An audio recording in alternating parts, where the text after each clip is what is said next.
श्री कृष्णा श्री कृष्णा श्री कृष्णा श्री कृष्णा।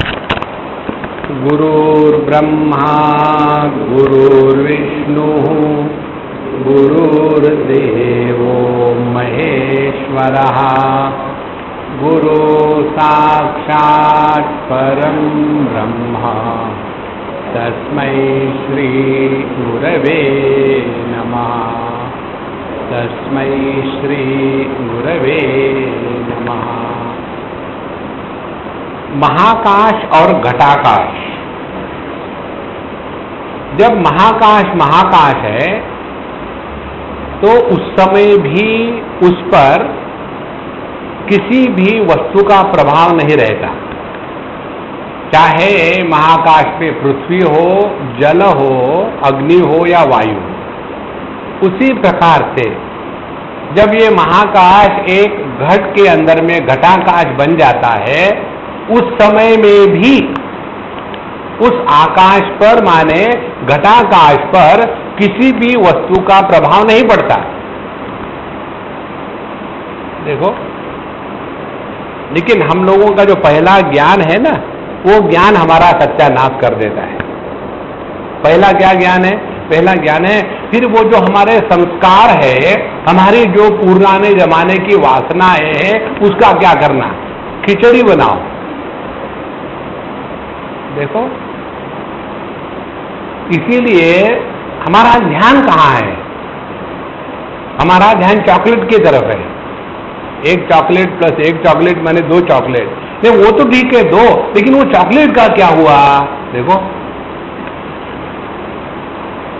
जैसे मुझे कल परसों किसी ने एक एसएमएस भेजा और बेचारे सरदारों को एसएमएस में बदनाम करते हैं। तो एक सरदार जी गया दुकान में खरीदने के लिए आईना, और बोले इसकी क्या गारंटी है?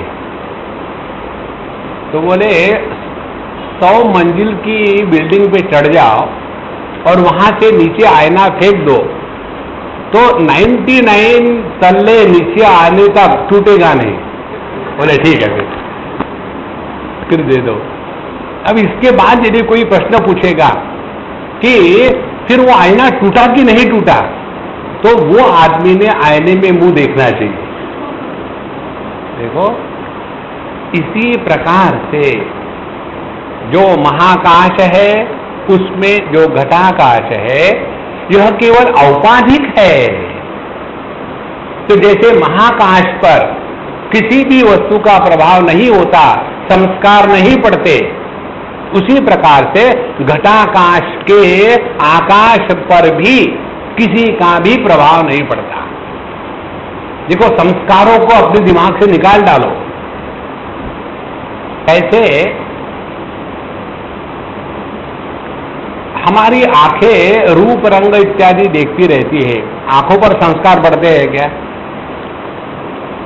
हमारे कान दुनिया भर की बातें सुनते हैं सत्संग छोड़ करके, उस पर कोई प्रभाव पड़ा है क्या? उसी प्रकार से हमारे मन में दुनिया भर के विचार आते हैं, अच्छे बुरे, मन पर कोई संस्कार नहीं पड़ते। उसी प्रकार से एक ही चेतन सत्ता, उसमें जागृत आती है, चली जाती है, सपना आता है, चला जाता है, सुषुप्ति आती है, बड़ी मुश्किल से जाती है, और समाधि आती ही नहीं। देखो, तो इन सब चीजों का चेतन सत्ता पर कोई प्रभाव नहीं पड़ता। ठीक से समझ लेना। लेकिन जो हमारे शास्त्र में बताया है कि पिछले जन्म के पाप के कारण तुमको इस सब जन्म में इसके साथ शादी करनी पड़ी, उसका क्या अर्थ है?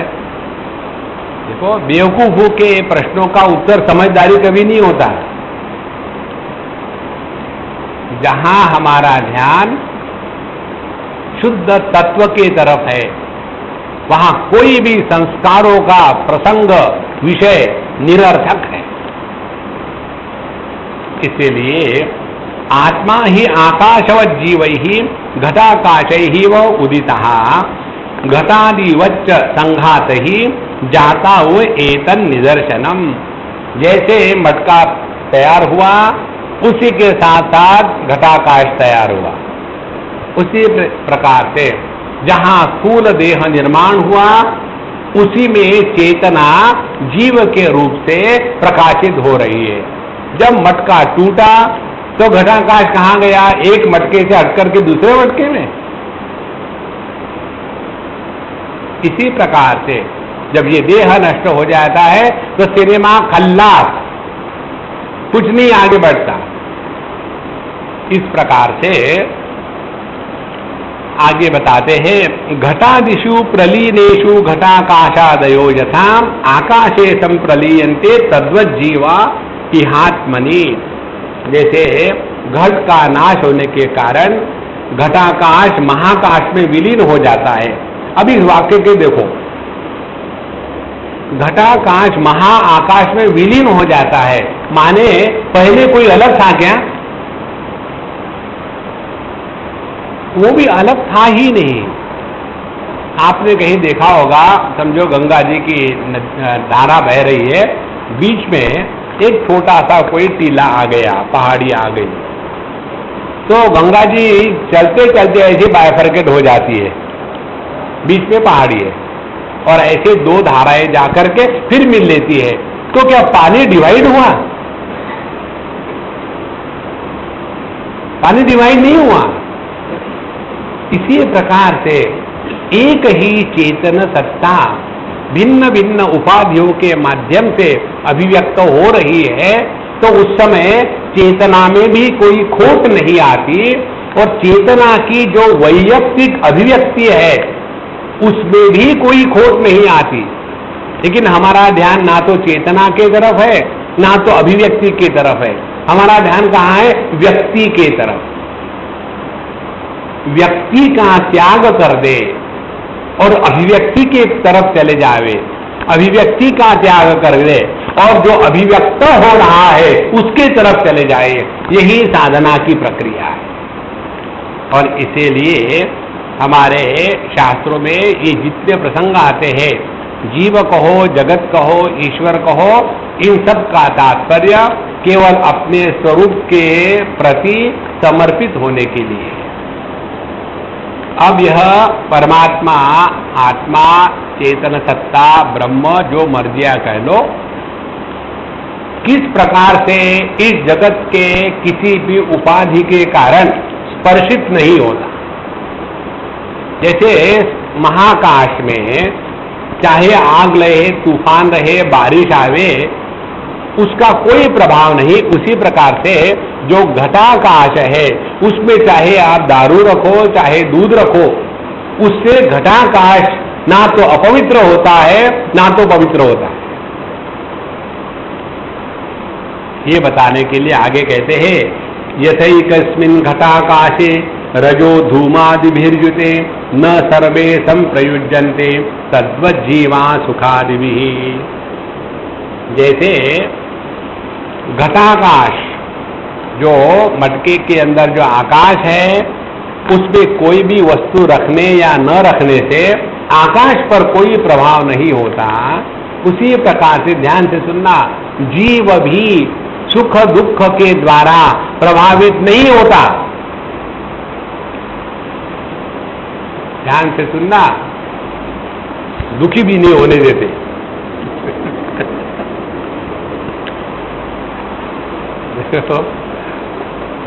दुख कहाँ है दिखाओ, और कौन है दुखी, ये बात समझ लो। देखो कैसी मस्ती चढ़ती है।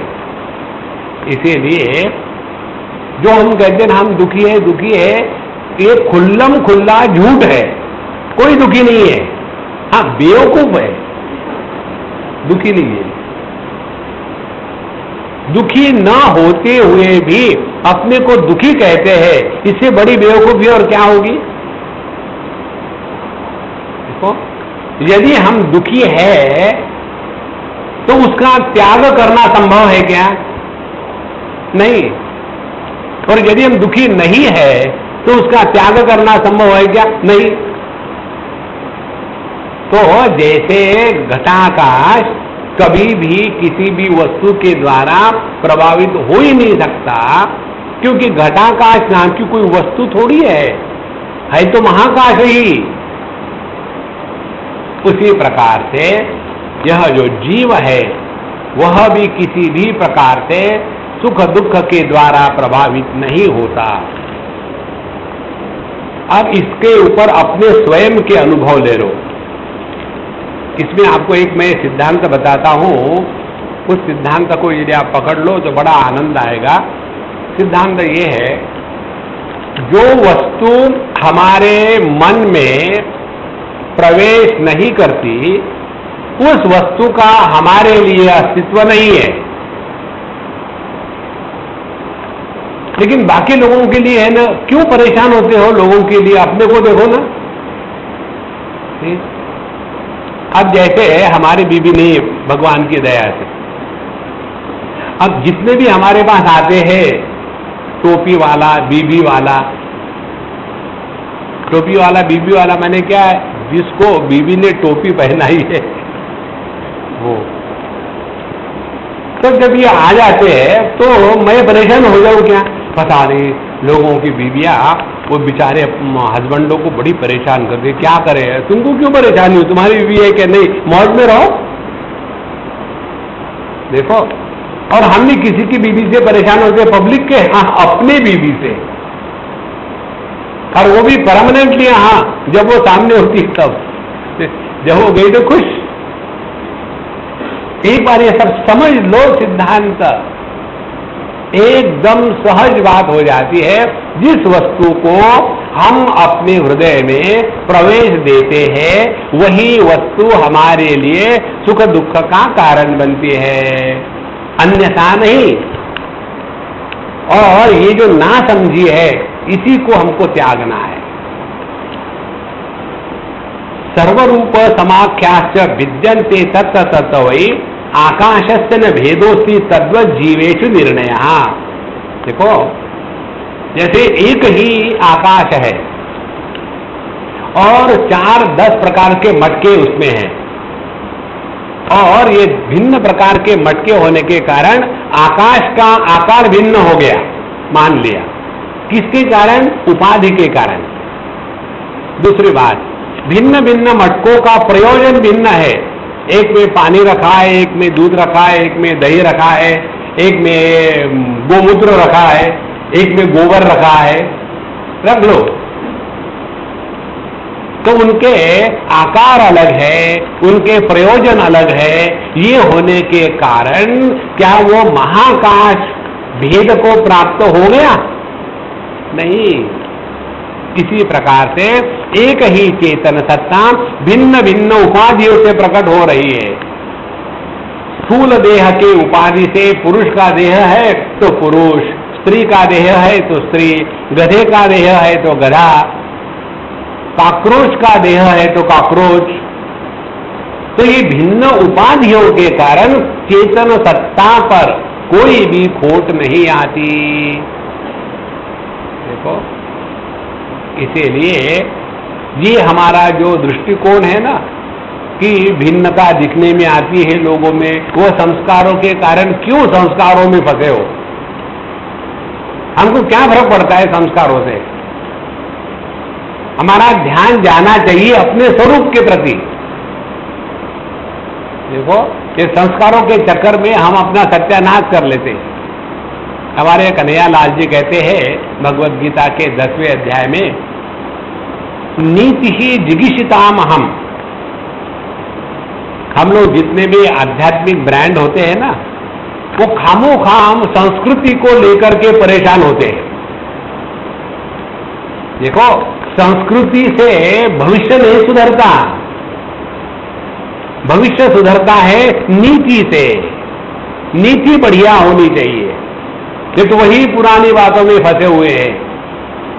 इसीलिए जब हमारा ध्यान एक तत्व की तरफ है तब हमको पता लगता है कि रूप भिन्न हो, कार्य भिन्न हो, उनका प्रयोजन भिन्न हो, उसके कारण किसी भी प्रकार का भेद चेतन सत्ता में नहीं आता। इसीलिए आध्यात्मिक विचार की प्रक्रिया का जो मूल आधार है वो ये है, इसका क्या उपयोग है, ये प्रश्न दिमाग से निकल जाना चाहिए।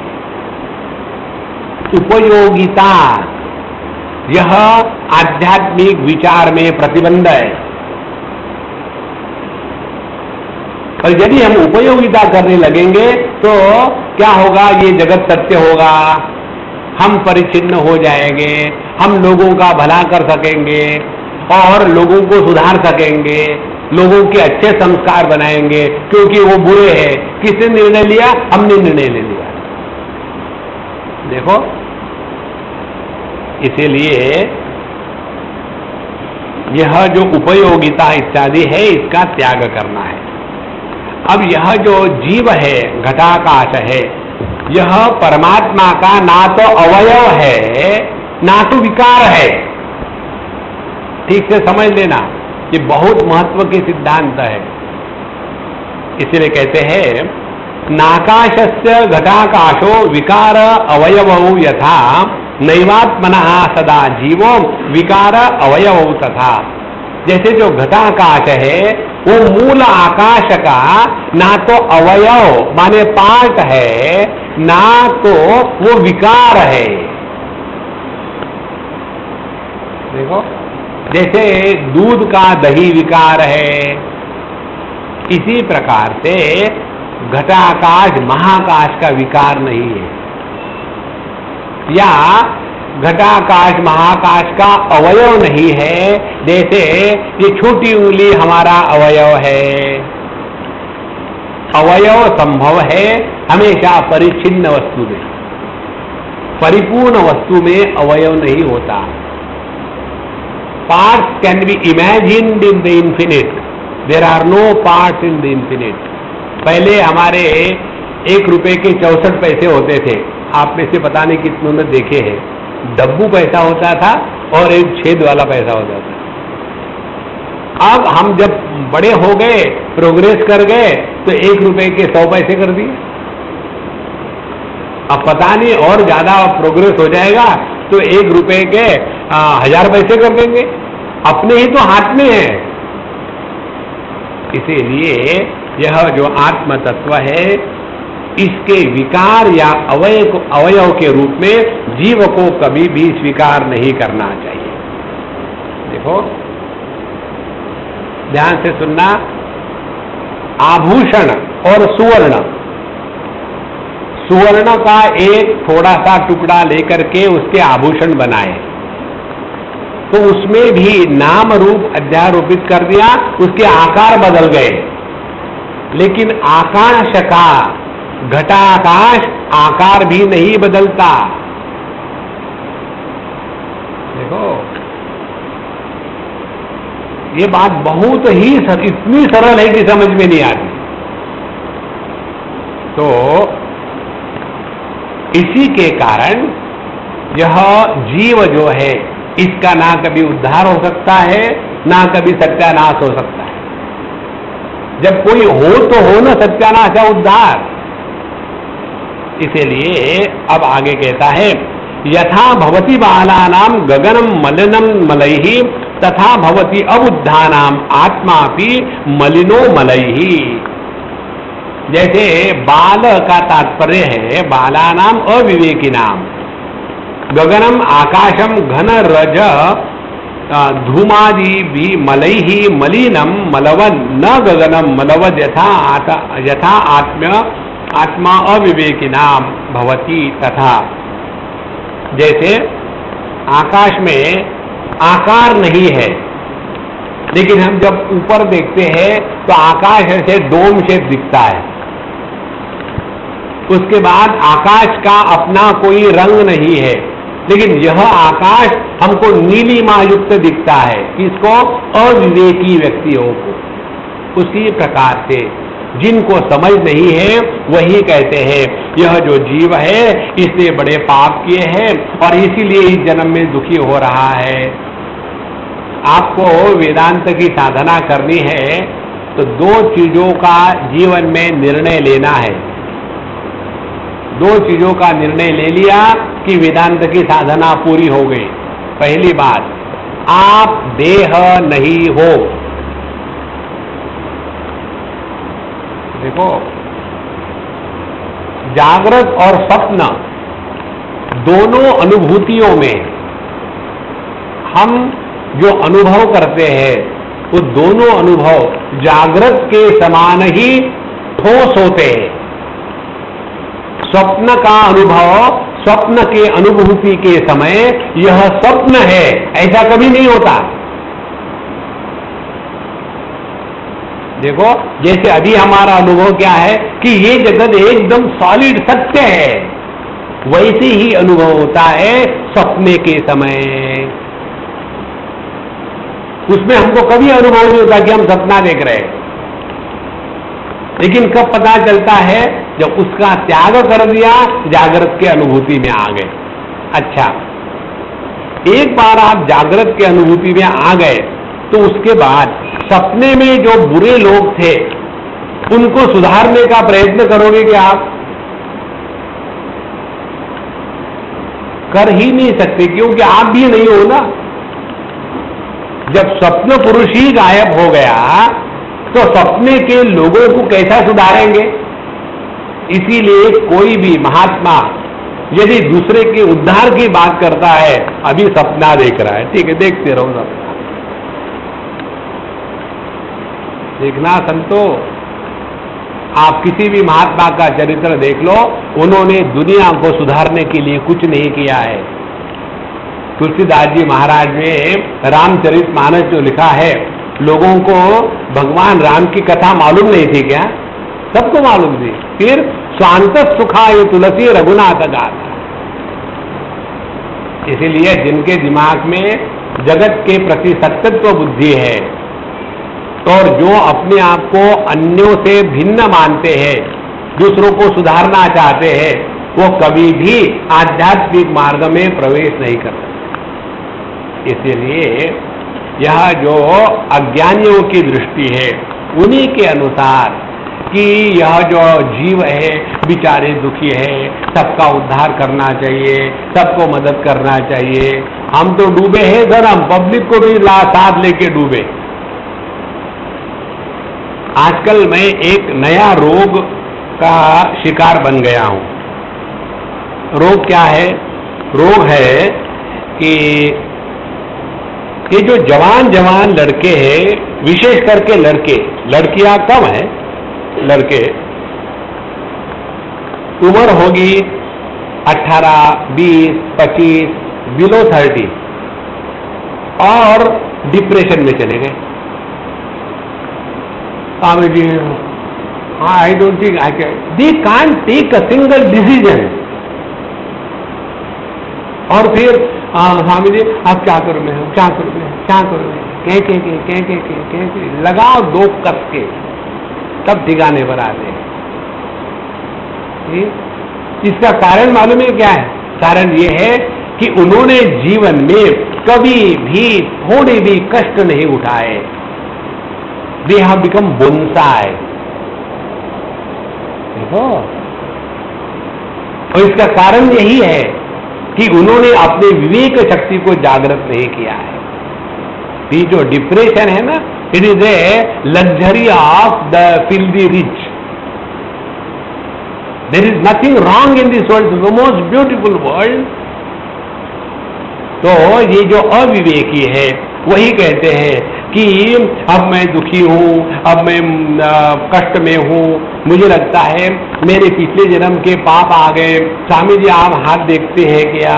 मेरे बताइए शनि का कहा, शनि मेरे कुंडली से निकल के तुम्हारे इसमें आ गया है, परसों की बात है। अब तुम्हारे, अब क्या करो, अब पत्थर पहनो, एक पत्थर पर दूसरा पत्थर। देखो महाराज, इसीलिए ये बात समझ लेना, जब तक आप अपने को देह मानोगे तब तक कि पूरा जीवन देह के रूप में ही रहोगे, और जब तक अपने आप को जीव मानोगे तब तक के पाप पुण्य, धर्म अधर्म, डिप्रेशन, सप्रेशन, फ्रस्ट्रेशन, ये चलता ही रहेगा। इसीलिए तद्वत् भवति अबुद्धानाम आत्मा अपि मलिनः मलैहि। हमको ये बात अभी तक समझ में नहीं आई कि डिप्रेशन क्या होता है। आपको क्या समझ में आएगा? जब जाओगे इसके अंदर से आप हमको डिप्रेस कर देते हैं। एक ने मुझे SMS किया, ईमेल लिखा, Swami ji it is very urgent, please tell after death is there any rebirth. इसमें क्या अर्जेंसी है? तो मैंने लिखा मरने की जल्दी है क्या, कि जल्दी बताओ। ध्यान से सुनना, अपने चेतन सत्ता के तरफ जिसका ध्यान है वो इस जगत में कभी दुखी नहीं होता, ना तो अपने को देह माने ना तो अपने को जीव माने। और इसीलिए ये जीव की कहानी बताइए, मरने के बाद क्या होता है, ये दिमाग से निकाल डालो, पहले मर के तो दिखाओ। देखो आपको क्या आता है? मुझे सब कुछ आता है, एक हर चीज तो बताओ। गाना आता है? हाँ गाओ। हाँ मुझे शर्म आती है। फिर क्या गाना आता है? नहीं, दूसरे जब सुनते हैं ना तब मैं मन ही मन गुनगुनाता हूं। देखो अब आवाज है फटेबाज की जैसी, और चाहते हैं मैं संगीत सम्राट हो जाऊं। पहले हम जीव है क्या इसका निर्णय ले लो, और फिर उसके उद्धार की बात करो। इसीलिए अबुद्धानाम आत्मा मलिनम मलई, वही कहते हैं कि यह आत्मा पाप पुण्य के द्वारा बहुत ही दुखी हो गया है, और फिर यह एक जन्म से दूसरे जन्म में, एक पाप से दूसरे पाप में चलते रहता है। अब सवाल यह आता है, तो ये जीव नाम की वस्तु है ही नहीं, तो कौन पैदा होता है कौन मरता है, आपको क्या फर्क पड़ता है? Why inquire about that what does not concern you? ध्यान से सुनना, आपके मन में आपके सत्ता को लेकर के कभी भी एक भी प्रश्न नहीं आ सकता, और वही सत्य है कि जिसके बारे में प्रश्न नहीं होता, जिसके बारे में प्रश्न होता है वह सत्य नहीं है। हमारे मन में परमात्मा को लेकर के प्रश्न क्यों आता है? क्योंकि हमने परमात्मा को अपने से अन्य के रूप में कल्पना किया है। उसी परमात्मा को आत्म रूप से स्वीकार करो तो आपके मन में एक भी प्रश्न नहीं आएगा। किंतु जितने प्रश्न पूछने वाले होते हैं ना, उन्होंने परमात्मा को प्लेट में रखा है। ब्रह्मार्पणम ब्रह्महवि ब्रह्माग्नो, नमक कम हो गया, ब्रह्महवि ब्रह्माग्नो, घी और डालना, ब्रह्मवती न गंतव्यम। देखो उनका ब्रह्म प्लेट में आ गया, फिर पेट में जाएगा, दिमाग खाली। इसीलिए मरणे संभवे चैव गत्यागमनयोरपि स्थितौ सर्व शरीरेषु आकाशेन अविलक्षणा। अब सवाल ये आता है, तो जो बात बताते हैं कि एक देह से दूसरे देह में और एक जन्म से दूसरे जन्म में, ये जो जाता है मरने के बाद आत्मा, ये कैसे संभव है? देखो कैसे प्रश्न है। घटाकाश जन्मनाश गमन अगमन स्थितिवत। अब इसके लिए समझ लो ऐसा, ये जो घटाकाश है इसका जन्म कब हुआ था और ये कब मरा, और मरने के बाद दूसरे कौन से मटके में इसने प्रवेश किया। उसी प्रकार से ये जो जीव पैदा हुआ, पैदा होने के बाद जब देह नष्ट हुआ, तो ये जो जीव है एक बुनसेन बर्नर की फ्लेम के जैसा निकला, और निकल करके ढूंढ रहा था कोई मटका खाली है, मटका खाली है, मिल गया, घुस गया। हाँ,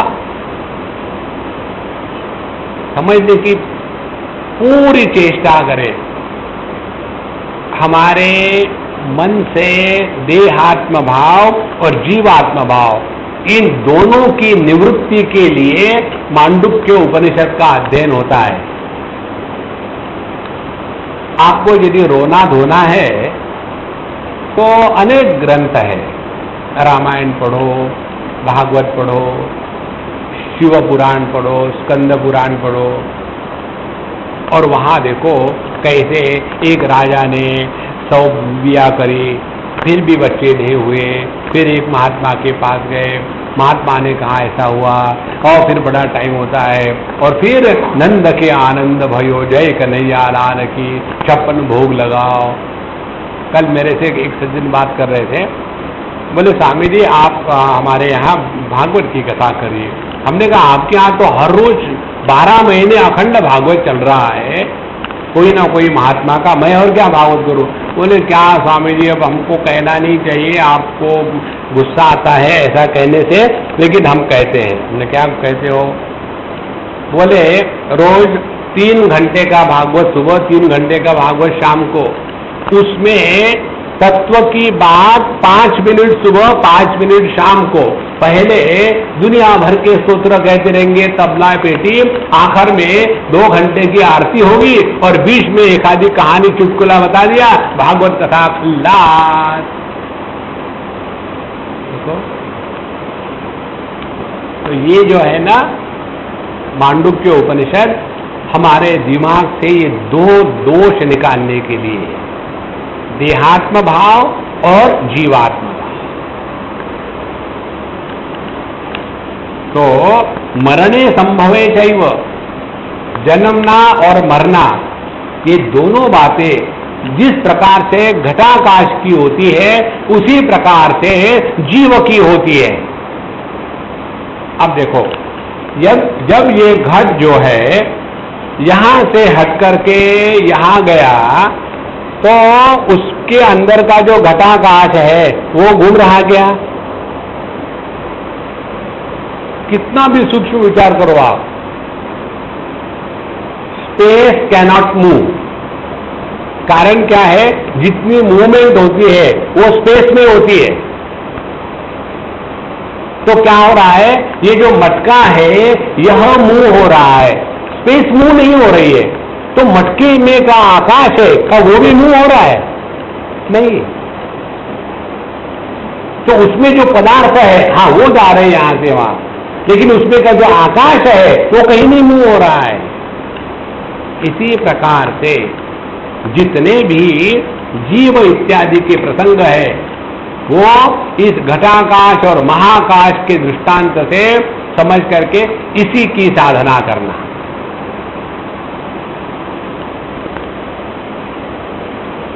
माने इसकी साधना मालूम है क्या होगी? पहली बात, आप देह को लेकर के परेशान होना छोड़ दोगे, और दूसरी बात, ये पाप पुण्य धर्म अधर्म जीव, पहली लाइफ ये लाइफ अगली लाइफ, इसको लेकर के छूट जाओगे। और तीसरी महत्व की बात, अब मैं सब छोड़ छाड़ करके संन्यास ले रहा हूं। संन्यास लेके करोगे क्या? हमारा मार्केट खराब। देखो संन्यास कपड़ों का रंग बदलना और नाम बदलने से नहीं होता। आप हरिद्वार ऋषिकेश में चले जाओ, वहां देखो गणेश पान बीड़ी शॉप, कोई बम्बैया वहां जाकर के सन्यासी बना होगा और बनने के बाद दुकान की सेवा काम होता नहीं, तो आध्यात्मिक दुकान। राम राम। इसीलिए यह देहात्म भाव और जीवात्म भाव, इन दोनों का त्याग करना वही साधना है, बाकी सब गप है। अच्छा, तथा सर्वशरीरेषु स्थितौ आकाश आकाशेन अविलक्षणः, इसी प्रकार से यह जो सच्चिदानंद पर ब्रह्म परमात्मा है, इसमें ये सब दुनिया बादलों की तरह आ रही है जा रही है।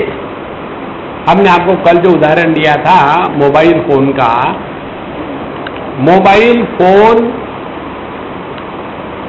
साउंड वेव्स के अंदर है, इसके चारों तरफ साउंड वेव्स है, भले आवाज आपको अंदर से आ रही हो। देखो इसी प्रकार से चेतन सत्ता में यह देह है।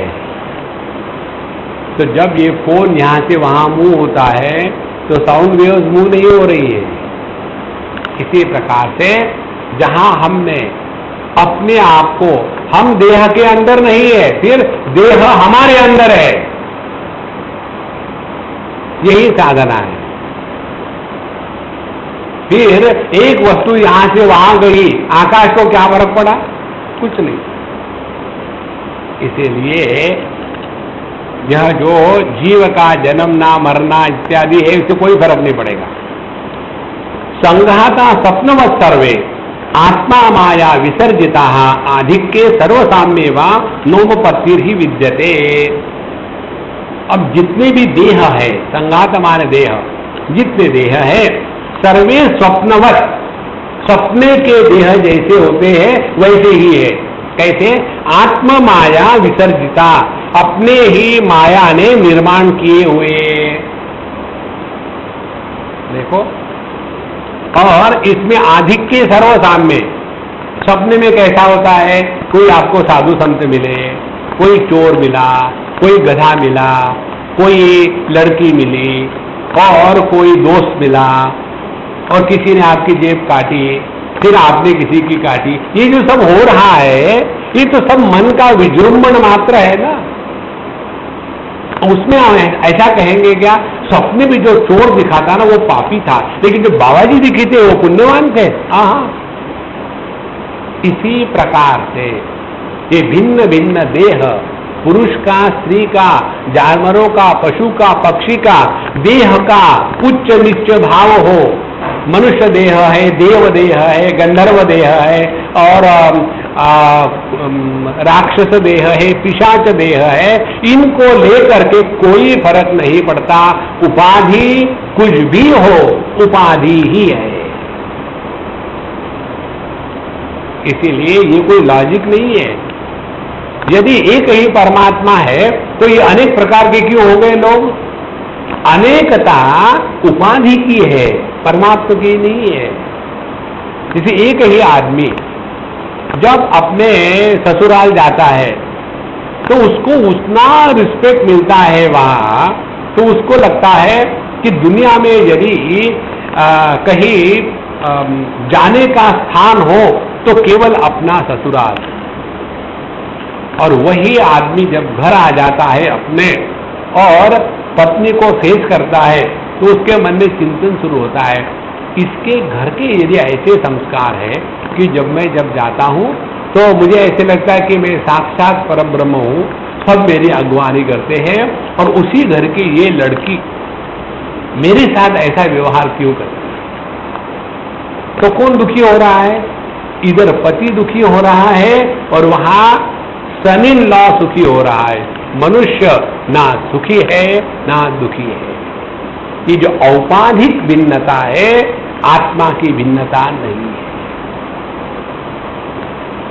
और यह जो उपाधि वर्जित तत्व है उसको समझाने के लिए आगे कहते हैं, रसादयो ही एकोशा व्याख्याता पैतरीयके तेषामात्मा परो जीवः खम यथा संप्रकाशितः।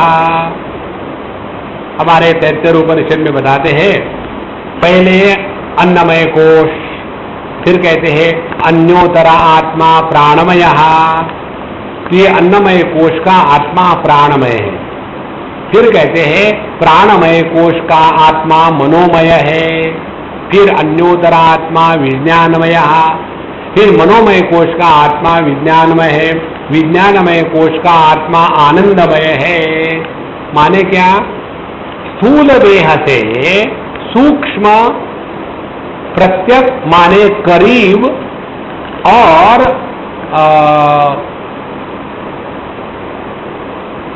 सूक्ष्म करीब और श्रेष्ठ, पर माने श्रेष्ठ।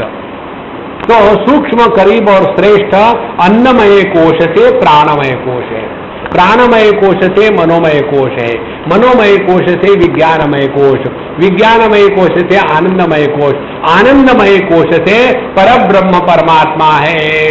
पुरुषान्न परम किंचित सा काष्ठा सा परागति।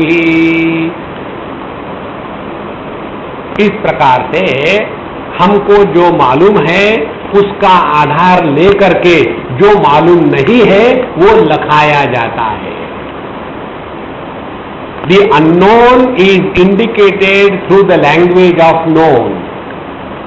हमारे शास्त्र में इसका एक न्याय बताते हैं, चंद्र शाखा न्याय। जो ईद का चांद होता है वो बड़ा कठिनाई से दिखता है। 14वीं का चांद आंखें बंद करो तो भी दिखता है सपने में, और ये जो है ईद का चांद ये दिखता नहीं, तो हम क्या कहेंगे, कहाँ है, दिखता नहीं भैया। तो बस देखेंगे वो जो पेड़ दिख रहा है, क्या पेड़ में क्या अंधा हो? सुनो तो सही, जरा पेशेंस रखो।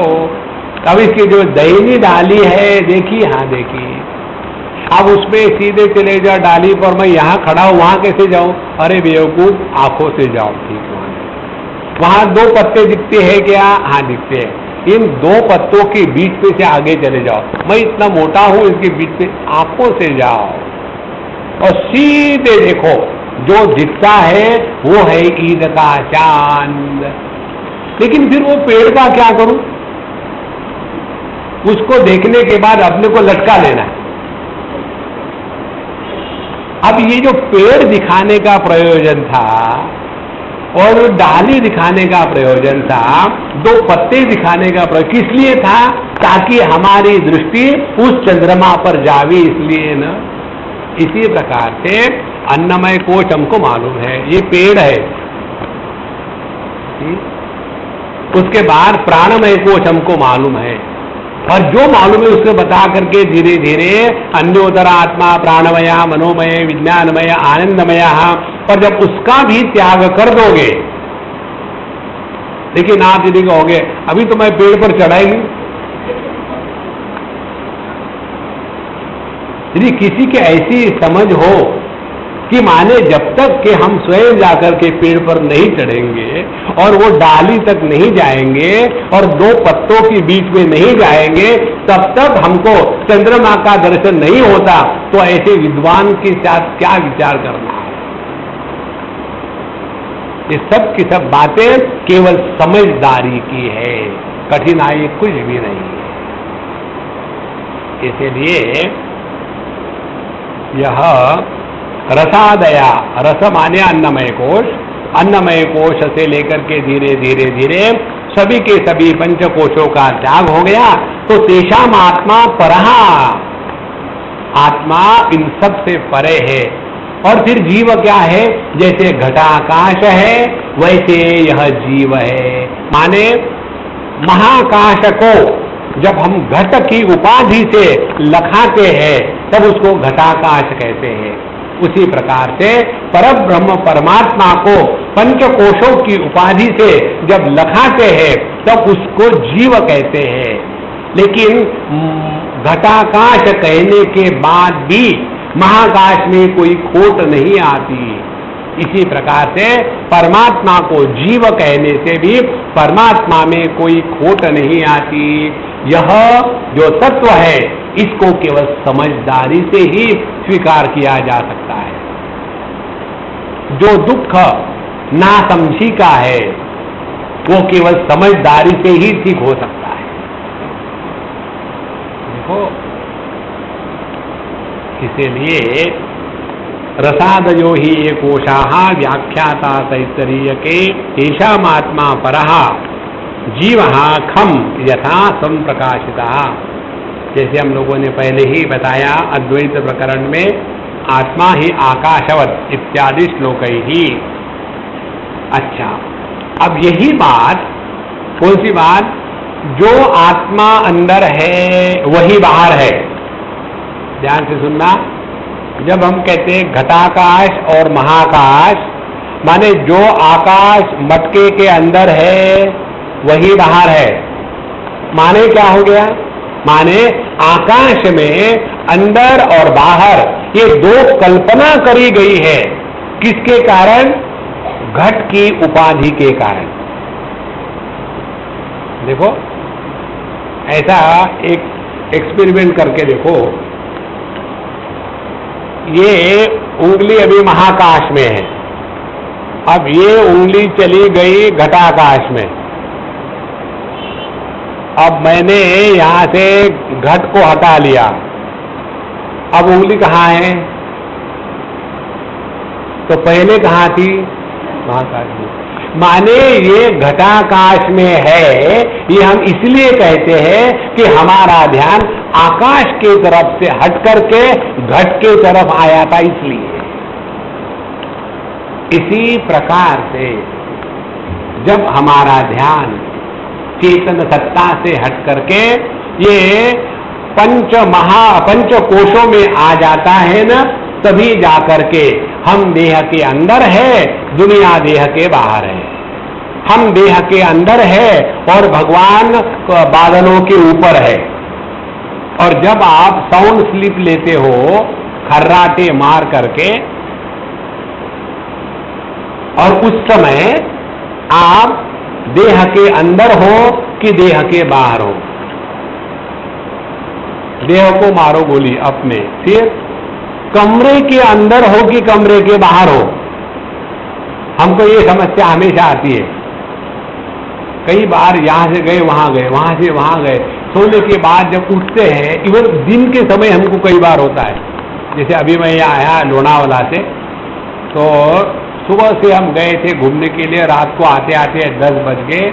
आने के बाद मैंने जो कुछ करना था, और फिर रात को सो गए 11 साढ़े 11 के करीब। सुबह जब उठे तो समझ में नहीं आ रहा था कि मैं कहाँ हूं, क्योंकि एकदम जब चीज बदल जाती है, कहाँ हूं मैं, और फिर सब कंसेप्ट ठीक हो जाते हैं, रिबूट करना पड़ता है। और फिर जो हाँ अब ठीक हो गया, अब हम यहाँ बंबई में आ गए हैं। माने अंदर बाहर यह कल्पना औपाधिक है, जिसके अंतःकरण से अंदर बाहर की कल्पना निकल गई है, उसके अंतःकरण से द्वेष, क्रोध और कामना, ये तीनों निकल जाती है। देखो, मनुष्य के जीवन में भय आता है अन्य के कारण, कामना आती है अन्य के कारण, और क्रोध आता है अन्य के कारण। इसीलिए उपाधियों का त्याग करना माने अंदर बाहर का चक्कर खत्म करना। ये बात बताने के लिए बृहदारण्यक उपनिषद को कोट करते हैं, द्वयोर मधुर्ज्ञाने परम ब्रह्म प्रकाशितम पृथिव्यामुदरे चैव यथाकाश प्रकाशितः किंच आधिदैव अध्यात्मं च तेजोमयो अमृतमयः पुरुषः पृथिव्यादि अंतर्गतः यो विज्ञाता पर एव आत्मा ब्रह्म सर्वमिति द्वयोः अद्वैतक्षयात् परम ब्रह्म प्रकाशितम् क्व इत्याह ब्रह्माख्य मधु अमृतत्वं मोदन हेतुत्वाद विज्ञायते यस्मिन् इति मधुज्ञानम मधु ब्राह्मणम तस्मिन् इत्यर्थः। तो कहते हैं बृहदारण्यक उपनिषद में एक प्रसंग है जिसको कहते हैं मधु। मधु माने मिठास। देखो, मिठास आनंद, इसकी जो अनुभूतियां है वो 3 स्तर पर होती है। पहली बात है, जिसके कारण हम खुश होते हैं वो मोदन्ते। उसके बाद उसको भोग करने के बाद जो मद आ जाता है माध्यन्ते, वो भी मोद का ही रूप है। और उसके बाद अब हम एकदम प्रसन्न हो गए, मन्यते। तो एक ही अनुभव अन्य के रूप में जब होता है तब वो बाहर अंदर का हो गया। जैसे एक वस्तु है रसगुल्ला, बाहर है, प्लेट में है, देख करके खुश हो गए, आनंद की पहली स्टेप। दूसरी स्टेप, कोई देख नहीं रहा है और सीधा प्लेट में से उठा, पेट में गया, और उसके बाद किसी ने आके पूछा आपको और चाहिए क्या? आपने देख लिया। देखो कितनी स्टेजेस हो गई। इसी प्रकार से यदि आनंद बाहर के वस्तु में था तो अंदर कहां से आया, और यदि अंदर है तो बाहर कल्पना क्यों करी? ध्यान से सुनना। इसका तात्पर्य यह है कि अंदर और बाहर ये दोनों एक ही आनंद की अभिव्यक्ति है।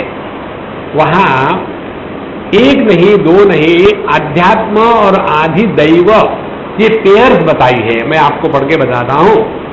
जैसे जल वीर्य, बाहर जो जल है वो हमारे अंदर वीर्य है, बाहर जो अग्नि है वो हमारे अंदर वाणी है, बाहर जो वायु है वो हमारे अंदर प्राण है, बाहर जो सूर्य है वो हमारे अंदर में नेत्र है, बाहर जो दिशाएं हैं वो हमारे अंदर में श्रोत्र है, बाहर का जो चंद्रमा है वो अंदर में मन है, बाहर जो विद्युत है मन के अंदर में तेजस है, बाहर जो भूत आकाश है वही हृदयाकाश है, बाहर का जो धर्म है उसी का धर्म फल हमारे अंदर में है, बाहर का जो देह है वही देही के रूप में अंदर में है।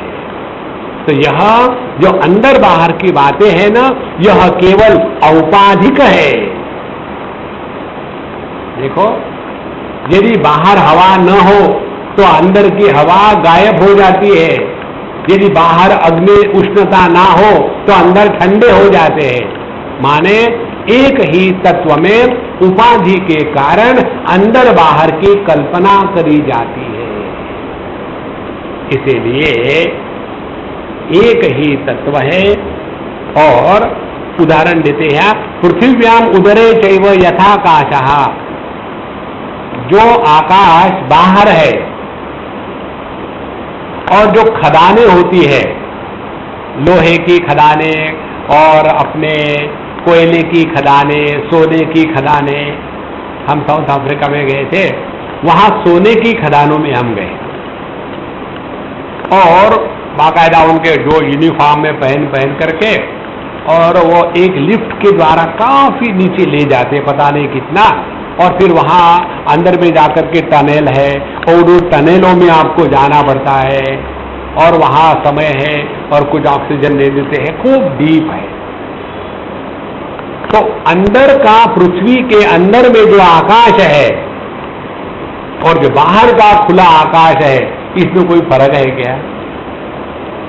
इसी प्रकार से बाहर का आकाश और अपने मध्य प्रदेश के अंदर का आकाश कोई फर्क नहीं।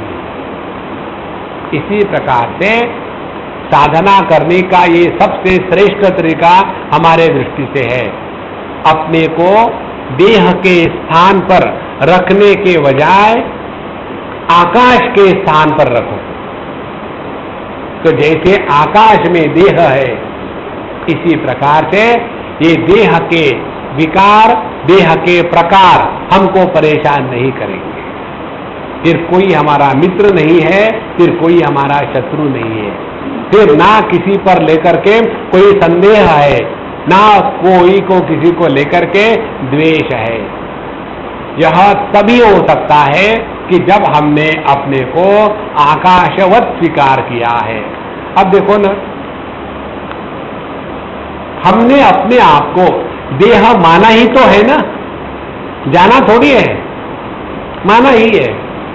इसी प्रकार से हमने अपने आप को जीव माना ही है, जाना थोड़ी है। अब मानना ही है, लीड उठानी ही है, तो गधे की क्यों, हाथी की उठाओ। देखो, अब मानना ही है, जाना तो है नहीं। जब मानना ही है तो परम ब्रह्म परमात्मा क्यों नहीं मानते? देखो, हमारे दृष्टि से मेडिटेशन इज अ प्ले। जैसे बच्चों लोग खेलते हैं ना, चलो हम लोग घर घर खेलेंगे, क्या मैं पापा बनूंगा तुम मम्मी बनो, अच्छा शुरू कर दे, शुरू कर दे। अब पापा आता है बाहर, माने हस्बैंड, आने के बाद वहां कुछ भी नहीं है, आकर के अपने मुख से कहता ठक ठक ठक ठक, और फिर वो लड़की उसकी बहन उधर खड़ी है, दरवाजा खोलती है, कर कर कर कर कर, कुछ नहीं हुआ, खेल रहे, टाइम पास हो रहा है। इसीलिए जो बच्चे खेल खेल खेलते हैं ना, कभी टेंशन में नहीं होते, क्योंकि वहां डायलॉग का चक्कर नहीं है, रोज सुनते हैं घर में। स्क्रिप्ट राइटर नहीं होता, देखने वाला कोई नहीं होता, फिर काहे के लिए खेल रहे? मस्ती के लिए। यही सिद्धांत लो अपने ध्यान के अभ्यास में। स्ट्रगल मत करना। ओह ओह ओह, हम जब देखते रहे मेडिटेशन के कार्टून तो बड़ा मजा आता है। काहे को परेशान हो रहे हो? उसके स्थान पर खेलो मेडिटेशन। मेडिटेशन कैसे खेलो? हाँ, आज हम लोग मेडिटेशन खेलेंगे। फिर क्या करना है? मैं आकाश हूं, माने क्या? अब खेलो। आकाश का कोई आकार नहीं होता, मेरा भी कोई आकार नहीं। आकाश में आग लग जाए तो भी आकाश को स्पर्श नहीं करती। मुझे भी कोई क्रोध की अग्नि स्पर्श नहीं करती। देखो, आकाश का आदि अंत नहीं है, मेरा भी आदि अंत नहीं है। आकाश में आगे पीछे ऊपर नीचे नहीं होता। ये तो देह के उपाधि को लेकर के आगे पीछे ऊपर नीचे होता है। आकाश के लिए ये सब बिल्कुल अभावात्मक है। देखो, आपको स्ट्रगल नहीं करना पड़ेगा। नहीं तो स्वामी जी, ये दाहिना पैर ऊपर रखना है कि बाया पैर ऊपर रखना है? किसके ऊपर?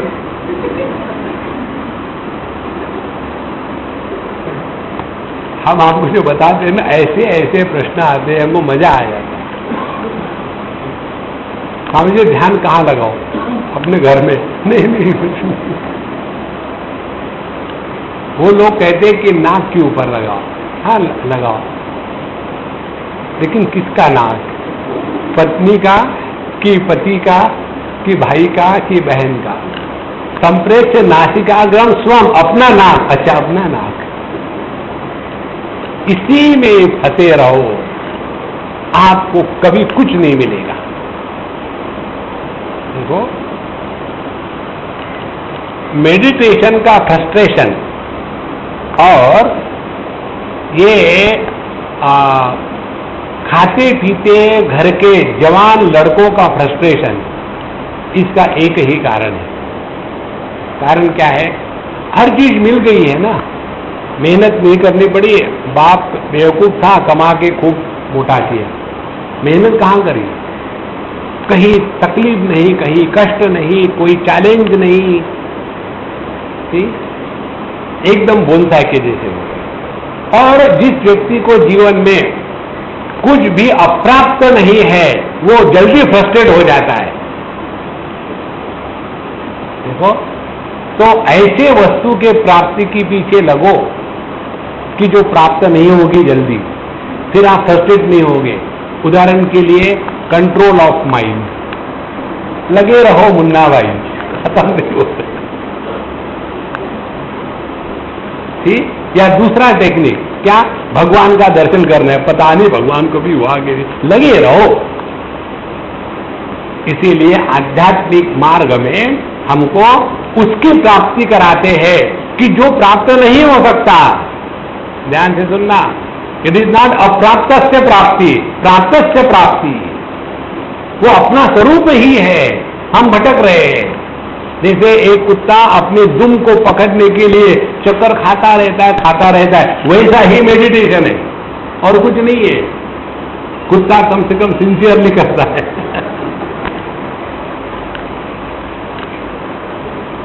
देखो, इसीलिए ये आकाश का जो दृष्टांत है ना, आकाश परमात्मा का पड़ोसी है।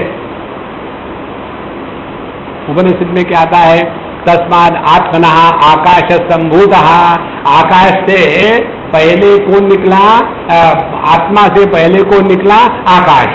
माने आकाश परमात्मा का पड़ोसी है। तो आप यदि पड़ोसी के पास रहो तो उसके घर में आज हिंग का तड़का लगा, दाल बनाई, क्या अच्छा लग रहा है, तुरंत पता चलेगा। इसी प्रकार से अपने आप को आकाश के स्थान पर रखो तो धीरे धीरे सब शांत हो जाता है।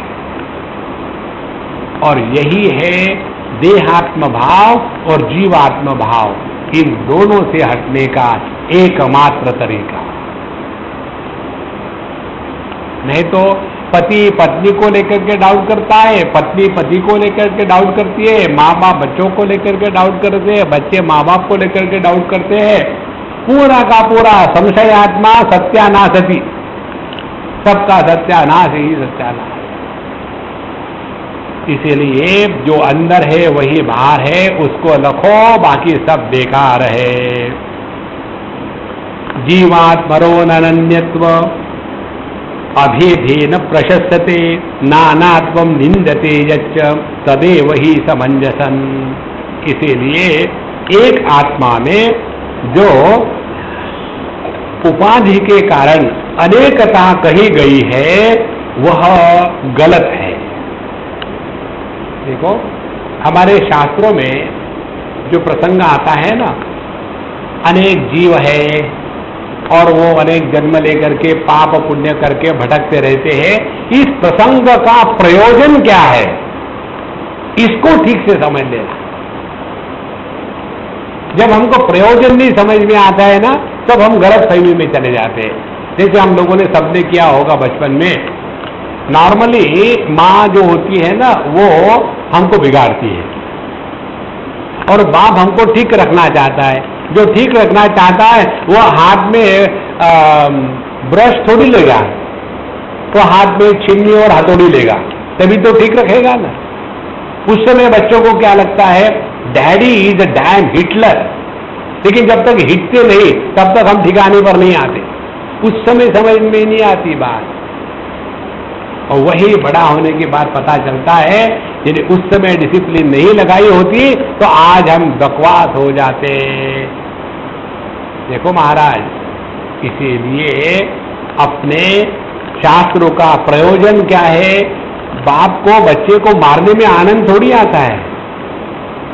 शास्त्र जब बताते हैं पाप पुण्य धर्म अधर्म, ये हमको पापी पुण्यात्मा बनाने के लिए नहीं, ताकि हमारा ध्यान जगत से हट करके अपने तरफ आ जावे। जिस व्यक्ति का ध्यान पाप पुण्य धर्म अधर्म में लग गया है उसका व्यवहार एकदम बदल जाता है, और फिर उसके दिमाग में जिज्ञासा होती है कि यह जो मैं हूं, पाप कर रहा हूं पुण्य कर रहा हूं, सुखी हूं दुखी हूं, ये मैं कौन हूं। और तब हमारी जिज्ञासा आगे बढ़ करके इस इंक्वायरी में लग जाती है कि यह जीव घटाकाश के जैसा है, यह उपाधि के साथ निर्माण होता है, उपाधि के नष्ट होने के साथ फिर खत्म हो गया। अब इसको हमने आपको कई बार बताया, जब जब हम दुखी हुए हैं जीवन में, तब हम औपाधिक दुखी हुए हैं।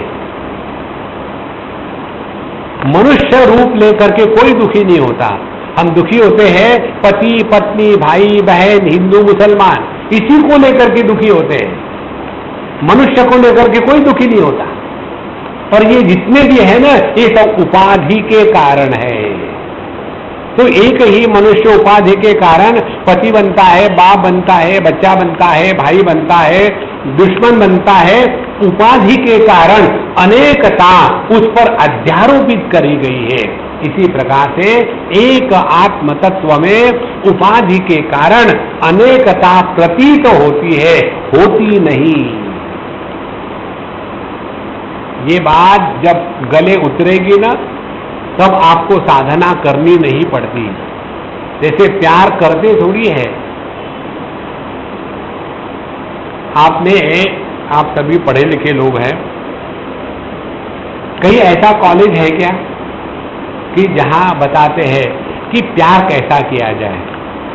जब उधर से वो आ रही है, उधर से तुम जा रहे हो, तो ऐसे करके एक सिट्टी लगाना, फिर वो तुम्हारे तरफ देखेगी और फिर तुम उसके तरफ देखना मत। फिर क्या करना, दूसरी सिट्टी बजाना, फिर क्या करना, फिर वो तुम्हारे तरफ देखेगी, तब तुम कैजुअली देख लेना, ओह यू आर हियर। उसके बाद उसके तरफ बढ़ना, उसके बाद एक चाटा पड़ेगा। कहीं सिखाया है क्या कि प्यार कैसा करते हैं? प्यार हो जाता है। उसका कोई नियम नहीं है। किसी प्रकार से ध्यान करते नहीं, ध्यान हो जाता है। ध्यान के लिए कितनी स्ट्रगल। इसीलिए धीरे धीरे धीरे इस उपाधि के परे चले जाना, यही सब साधना है। इसके लिए शास्त्र में बताते हैं कि जीव है, पाप है, पुण्य है। जहां हमारा ध्यान अपने तरफ आ गया, उसके पश्चात हम अपने स्वरूप में फिट हो जाएंगे। इसीलिए युक्तितः श्रुतितश्च निर्धारितम जीवस्य परस्य च आत्मनः जीवात्मनोः अनन्यत्वम् अभेदेन प्रशस्यते स्तूयते शास्त्रेण व्यासादिभिश्च। शास्त्र भगवान वेद व्यास इत्यादि यही बताते हैं कि यह जो जीव के अनेकत्व का प्रसंग है, ये आत्मा में अनेकता निर्माण करने के लिए नहीं है, बल्कि एक आत्मा में अनेकत्व की प्रतीति उपाधि के कारण है, ये बताने के लिए है।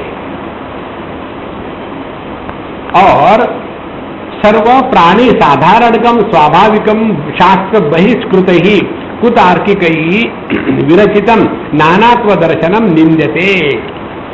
और जो योग्य प्रकार से समझते नहीं है, जो कुतार्किक है, वो अनेकत्व की बात करते हैं, उसकी निंदा करी गई है। इसीलिए न तो तद्वितीयमस्ति द्वितीयात् वै भयम भवति उदरम अंतरम कुरुते अथ तस्य भयम भवति इदम सर्वम अयम आत्मा मृत्यु स्वमृत्युमात्मोति यह नानेव पश्यति इत्यादि वाक्यश्च अन्यश्च ब्रह्मविद्भिः।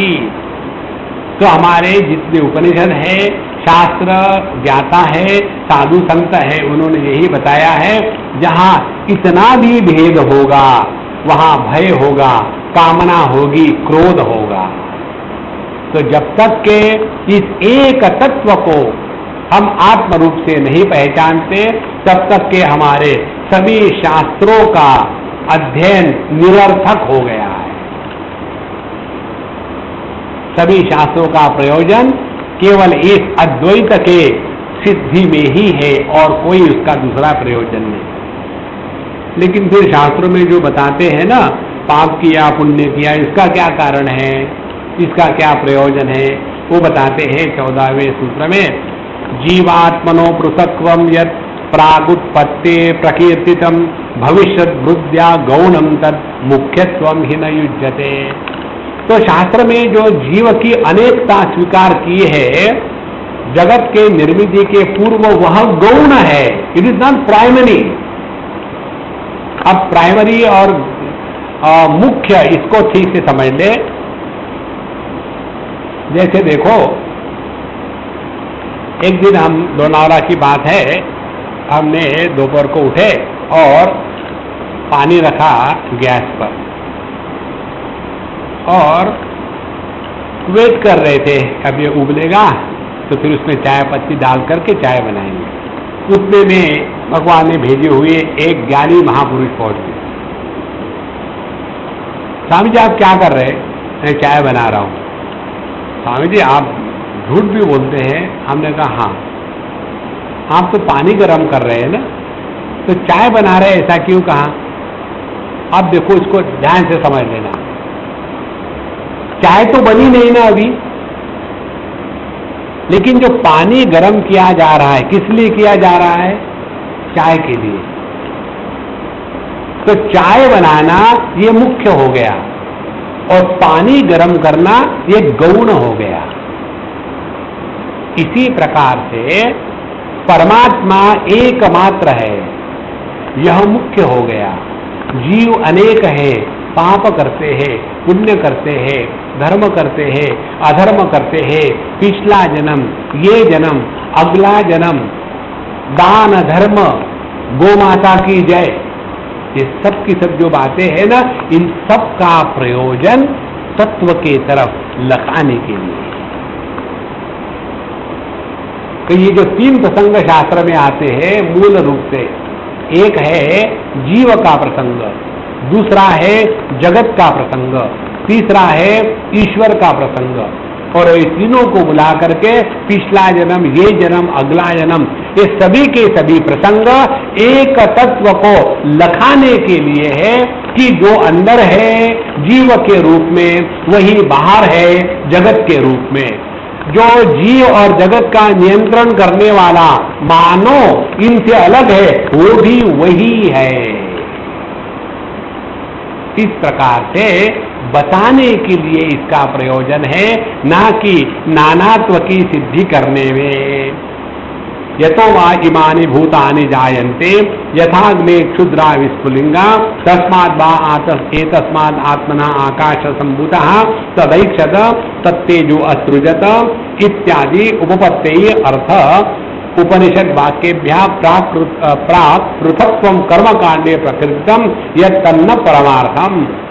तो हमारे कर्मकांड में जो बताते हैं ना कि ऐसा करो तो पाप लगेगा, ऐसा करो तो पुण्य लगेगा, इसका प्रयोजन पाप पुण्य को बताने में नहीं है, इसका प्रयोजन है इस एक तत्व को लखाने के लिए। और इसीलिए यह जो जीव है ये केवल एक प्रसंग मात्र है। इसको हमने आपको भिन्न प्रकार से बताया था। कैसे? जीव को जब हम अभिव्यक्ति के रूप में स्वीकार करेंगे तो व्यक्ति गायब हो जाएगा। जो बंधन है वो व्यक्ति को है, अभिव्यक्ति को नहीं है। देखो, एक बल्ब को हमने रखा भगवान के ऊपर प्रकाश डालने के लिए, दूसरे बल्ब को रखा टॉयलेट में, दोनों बिजली की अभिव्यक्तियां है, उसमें कोई पाप पुण्य इत्यादि नहीं है। Oh that bulb is very lucky. हाँ, कुछ भी नहीं, क्योंकि अभिव्यक्ति में पाप पुण्य नहीं होता। व्यक्ति तब निर्माण होती है जब पाप पुण्य निर्माण होने लग जाता है। देखो, जब हम लोग कोई कर्म कांड करते हैं ना, यज्ञ इत्यादि, तो उसमें पहले क्या करते पंडित जी, आपके हाथ में चावल दे दिया और आप ये नारायण नहीं हो। कल परसों की बात है, मैं फोन पर बात कर रहा था और मेरे साथ कोई एक हमारे कैवल्य धाम का एक लेबर खड़ा था कुछ काम से, तो मैं बात कर रहा था कि भाई वो एनआरआई है, ठीक है एनआरआई ऐसे ही होते हैं। तो उसने मुझे पूछा, स्वामी जी कौन एनआरआई है? अरे NRI is different as NRI.